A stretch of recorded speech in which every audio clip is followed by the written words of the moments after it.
नमस्कार, मैं डॉक्टर राकेश पाठक।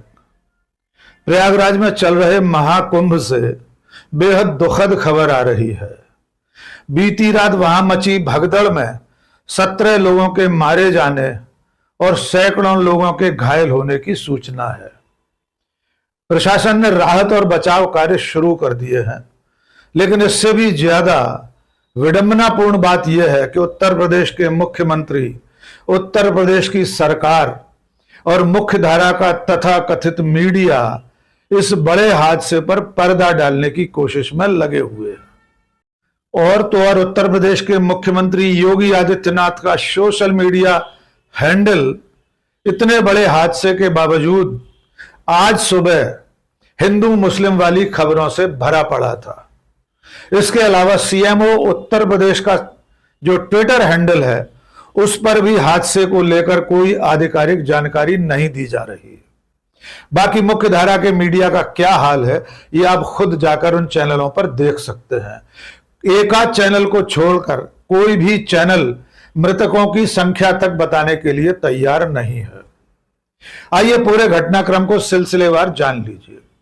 आप सब जानते हैं कि आज पवित्र मुहूर्त था मौनी अमावस्या का। इस दिन संगम में स्नान करने के लिए पूरे देश से लाखों करोड़ों लोग प्रयागराज पहुंच गए थे।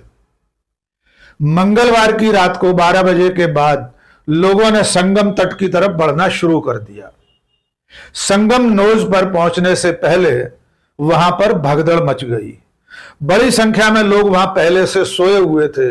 सड़कों और फुटपाथों पर, नदी के किनारे पर उन तमाम लोगों को कुचलते हुए भीड़ आगे बढ़ी और अंततः भगदड़ में बदल गई। इस भगदड़ में आधी रात के बाद सुबह तक 17 लोगों के मारे जाने की सूचना मिली है। पूरी रात प्रयागराज की सड़कों पर एम्बुलेंस और पुलिस की गाड़ियां सायरन बजाती हुई दौड़ती रही हैं। शहर के अस्पतालों में अब तक मृतकों और घायलों का आना जारी है। प्रशासन राहत और बचाव कार्य में लग गया है। ये हालात क्यों बने, ये आगे चलकर जांच में सामने आएगा। लेकिन आप सब जानते हैं कि पिछले 3-4 दिनों से प्रयागराज में जिस तरह से वीआईपी और वीवीआईपी लोगों का तांता लगा हुआ था, उसके चलते आम श्रद्धालु, आम जनता के लोग परेशान हो रहे थे। वे दृश्य और लोगों की प्रतिक्रिया आप पिछले 2-3 दिन से लगातार देख रहे थे। जिस दिन गृह मंत्री अमित शाह वहां पहुंचे थे और बाकी के तमाम वीआईपी पहुंचे थे, उस दिन भी प्रयागराज में हजारों लाखों लोगों को परेशानियों का सामना करना पड़ा था। प्रशासन के इंतजामात की कोई ना कोई खामी थी, जिसके चलते बीती रात को इतना बड़ा हादसा हो गया। आइए आपको कुछ तस्वीरें वीआईपी मूवमेंट की और कल के हादसे की दिखा देते हैं। कुछ तस्वीरें विचलित करने वाली भी हैं।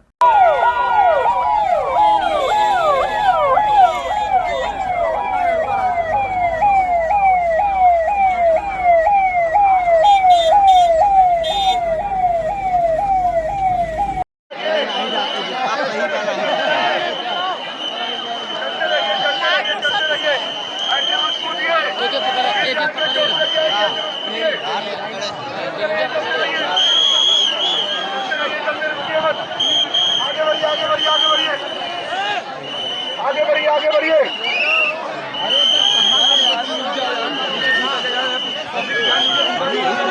इसके बाद बीती रात जो हादसा हुआ, उसके बाद अब तक उत्तर प्रदेश के प्रशासन ने, उत्तर प्रदेश के मुख्यमंत्री ने, प्रमुख सचिव ने या डीजीपी ने इस घटना को लेकर अधिकृत रूप से कोई बयान जारी नहीं किया है। जो मृतकों के परिवार हैं, उनके लोगों की प्रतिक्रिया सुन लीजिए। उससे अंदाजा लगा सकते हैं कि मृतकों और घायलों की संख्या इससे कहीं ज्यादा होगी। एक परिवार के सदस्य ने बताया कि वे लोग 20 लोग थे, लेकिन अब कुछ लोग ही बचे हुए हैं। आइए उनकी प्रतिक्रिया सुन लीजिए। 20 आदमी गिर गया उसके ऊपर, उसका डायबिटीज है, डायबिटीज नील हो गया, हाई प्रेशर भी है। कितना बजे? 3 घंटे बाद में पुलिस आया, मेघालय से आया।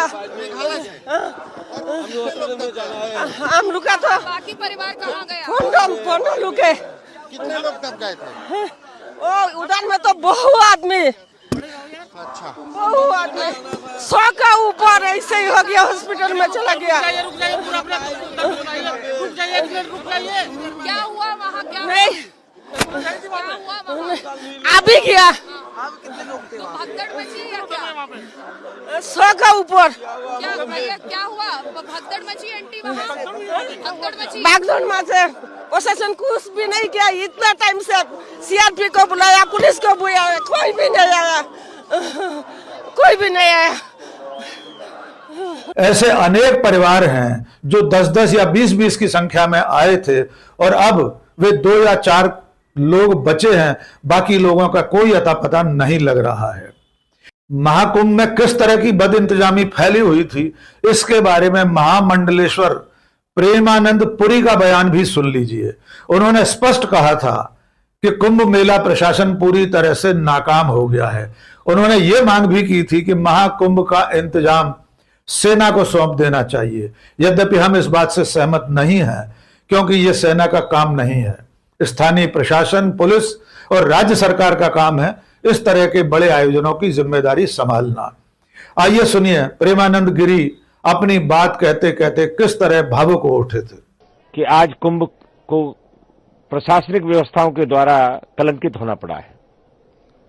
पिछले स्नान के बाद भी हम सब अखाड़े वालों ने पूरे प्रशासन को सचेत किया था, और प्रशासन जब ये आंकड़ा देख रहा है कि 50 करोड़ आने वाले हैं, 40 करोड़ आने वाले हैं, जब प्रशासन का ये अनुमान था तो उसको सेना के हवाले कुंभ को क्यों नहीं किया गया? यहां प्रश्न विचारणीय है।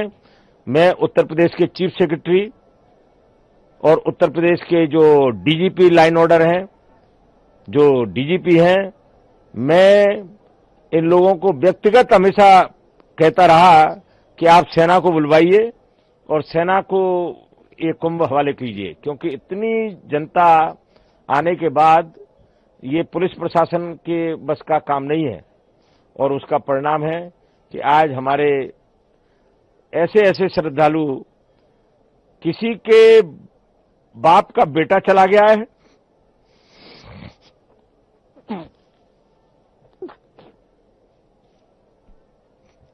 किसी का पुत्र चला गया है। बहुत दुखद समाचार है, बहुत व्यथित हैं। और अब जान लीजिए उत्तर प्रदेश के मुख्यमंत्री, उत्तर प्रदेश की सरकार के रवैये के बारे में। ये जो भगदड़ मची थी, ये बीती रात 12 बजे के बाद शुरू हो गई थी।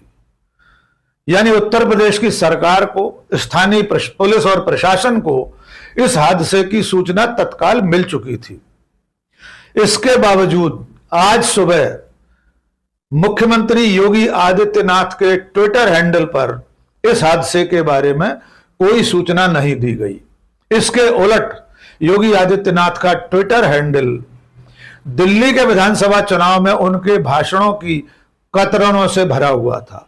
उसमें भी हिंदू मुसलमान वाली जो हेडलाइंस थी, उन अखबारों की कतरनें योगी आदित्यनाथ के ट्विटर हैंडल पर आप देख सकते हैं।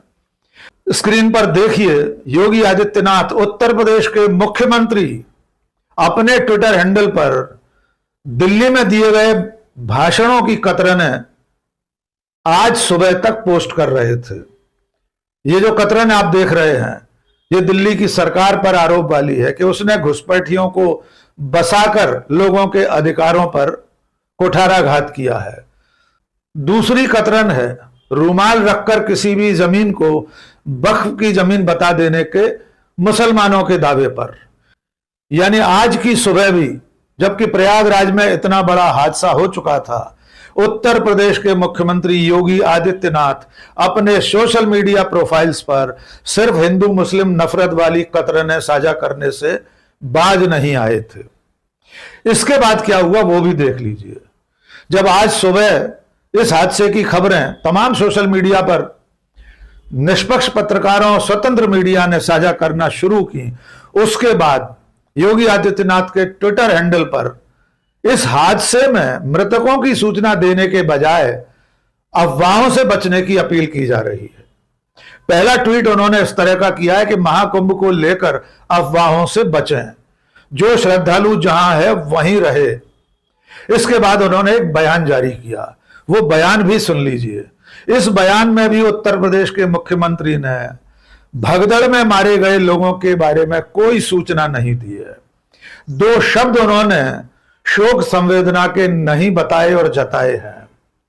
वे इस वीडियो संदेश में भी अफवाहों से बचने की बात कर रहे हैं। वे ये तक स्वीकार करने को तैयार नहीं है कि भगदड़ में कुछ लोग मारे गए हैं या बड़ी संख्या में लोग घायल हुए हैं। आइए उनका यह बयान सुन लीजिए। और इसीलिए मेरी अपील है पूरे प्रदेशवासियों से, पूरे देशवासियों से और सभी श्रद्धालुओं से भी, सभी पूज्य संतों से भी कि अफवाह पर कोई ध्यान न दें, संयम से काम लें। यह सब आयोजन सभी लोगों का है। प्रशासन उनकी सेवा के लिए पूरी तत्परता के साथ लगा हुआ है।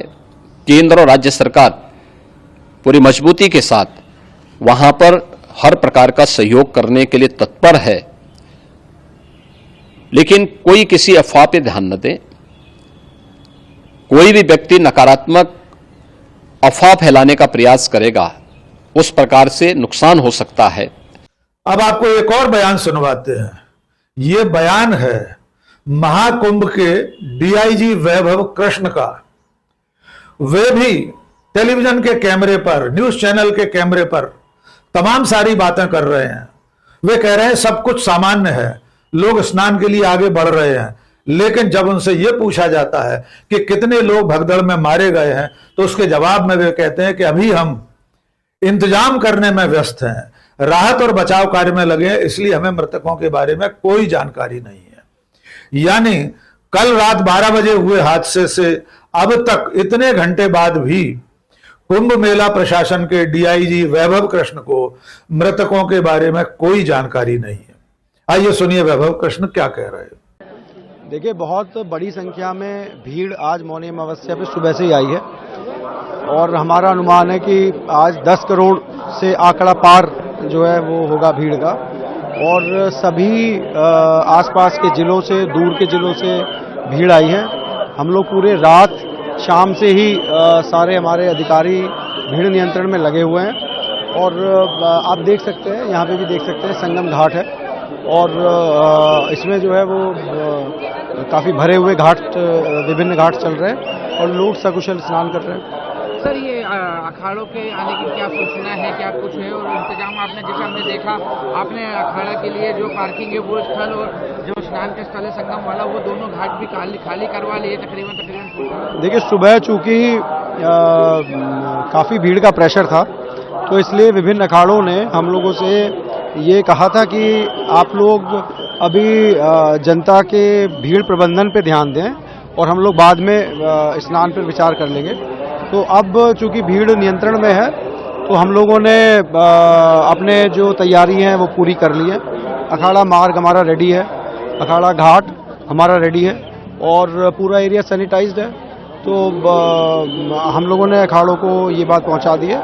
अभी कुछ देर में जो है वो स्नान के लिए आएंगे। सूचना आई है कि वो आ रहे हैं स्नान करने। अब स्नान होना चाहिए, हम लोगों को उम्मीद है। हम लोगों ने पूरी अपनी तैयारी की सूचना उन्हें दे दी है, तो स्नान होना चाहिए। सुबह के टाइम पे काफी ज्यादा एम्बुलेंस गई थी, काफी लोग घायल हुए थे, क्या कुछ? देखिए, आधिकारिक रूप से मैं अभी नहीं बता पाऊंगा, क्योंकि अभी हम लोग भीड़ नियंत्रण में लगे हुए हैं और प्राइमरी जो केयर है उसमें लगे हुए हैं। आधिकारिक रूप से आपको बाद में इसकी सूचना दे देंगे। घायलों का इलाज चल रहा है। इसके अलावा उत्तर प्रदेश की सरकार में शामिल तमाम मंत्रियों के बयान भी सोशल मीडिया पर आए हैं। एक भी मंत्री ने महाकुंभ में लोगों के, श्रद्धालुओं के मरने के बारे में कोई सूचना नहीं दी है। सारे मंत्री एक ही राग अलाप रहे हैं कि अफवाहों पर ध्यान न दें, मानो भगदड़ में लोगों के मरने और घायल होने की खबर अफवाह है। एक भी मंत्री शोक संवेदना नहीं जता रहा। अब फेस सेविंग के लिए, थोड़ा सा माहौल को बनाए रखने के लिए ये खबरें गोदी मीडिया पर आना शुरू हुई हैं कि प्रधानमंत्री नरेंद्र मोदी ने आज सुबह से लेकर अब तक योगी आदित्यनाथ से, उत्तर प्रदेश के मुख्यमंत्री से 3 बार टेलीफोन पर बात की है। वे हालात पर नजर रखे हुए हैं। अब जान लीजिए मुख्यधारा का मीडिया क्या कर रहा है। अगर आप मुख्यधारा के मीडिया के सैटेलाइट चैनलों को देखते हैं तो सुबह से अब तक आपको एकाध चैनल छोड़कर किसी भी चैनल पर यह सूचना नहीं मिली होगी कि प्रयागराज में महाकुंभ में भगदड़ से बड़ी संख्या में लोग मारे गए हैं, सैकड़ों लोग घायल हुए हैं। अगर आप वे टेलीविजन चैनल देख रहे हैं तो आपको मालूम होगा कि सब तरफ अमन है, चैन है, सब तरफ खुशहाली है। प्रयागराज में जैसे कुछ हुआ ही नहीं है, लोग स्नान करने के लिए जा रहे हैं। और इसके उलट अब ये खबरें भी बताई जा रही हैं कि जिन अखाड़ों ने आज सुबह इस हादसे के बाद स्नान करने से इनकार कर दिया था, अपने शाही स्नान के लिए संगम तट पर जाने से इनकार कर दिया था, वे तमाम अखाड़े मुख्यमंत्री के अनुरोध करने के बाद थोड़ी संख्या में स्नान के लिए तैयार हो गए हैं। यानी ये मुख्य धारा का मीडिया इस देश को इस हकीकत से वंचित रखे हुए है कि आज की तारीख में महाकुंभ में इतना बड़ा हादसा हुआ है। हमारे आपके आसपास के इस देश के लोग भगदड़ का शिकार होकर अपनी जान गंवा बैठे हैं। दूसरी तरफ प्रदेश के मुख्यमंत्री हैं, उत्तर प्रदेश की सरकार है जो अब तक मृतकों की संख्या बताने को तैयार नहीं है। यहां तक कि कुछ लोगों की मृत्यु हुई है, यह सूचना भी अगर आप उत्तर प्रदेश के मुख्यमंत्री के सोशल मीडिया प्रोफाइल देखेंगे तो वहां आपको यह सूचना नहीं मिलेगी। इस बीच में कांग्रेस के नेता और नेता प्रतिपक्ष राहुल गांधी ने ट्वीट करके इस हादसे पर शोक जताया है। उन्होंने मृतकों के प्रति श्रद्धांजलि व्यक्त करते हुए एक बहुत महत्वपूर्ण बात कही है। उन्होंने अनुरोध किया है कि इस तरह के बड़े आयोजन में वीआईपी कल्चर खत्म होना चाहिए। राहुल गांधी ने अपील की है कि आम लोगों की सुविधा को ध्यान में रखते हुए महत्वपूर्ण व्यक्तियों को ऐसे आयोजनों में जाने से बचना चाहिए और उनके लिए वीआईपी इंतजाम नहीं होना चाहिए। लेकिन फिलहाल ये बेहद दुखद खबर है कि प्रयागराज के महाकुंभ में बद इंतजामी का शिकार होकर कुछ लोगों ने अपनी जान गंवा दी है। बड़ी संख्या में लोग घायल हुए हैं। अब तक वास्तविक संख्या के बारे में कोई जानकारी नहीं मिली है। प्रत्यक्षदर्शियों का कहना यह है कि इससे भी ज्यादा संख्या में लोग मारे गए हैं और घायलों की संख्या तो अनगिनत हो सकती है। देखना होगा आने वाले दिनों में कुंभ मेला प्रशासन, उत्तर प्रदेश की सरकार किस तरह के इंतजाम करते हैं ताकि बेकसूर श्रद्धालु अपनी जान न गंवाएं। आने वाले दिनों में, जबकि अभी महाकुंभ के कई दिन बाकी हैं, बहुत दिन अभी ये महाकुंभ चलने वाला है, करोड़ों लोग प्रयागराज पहुंचने वाले हैं, वे सब लोग कुशलतापूर्वक, शांतिपूर्वक स्नान कर सके, इसके लिए इंतजाम उत्तर प्रदेश की सरकार को करना होंगे। आज के इस वीडियो में बस इतना ही। बहुत बहुत शुक्रिया। जय हिंद।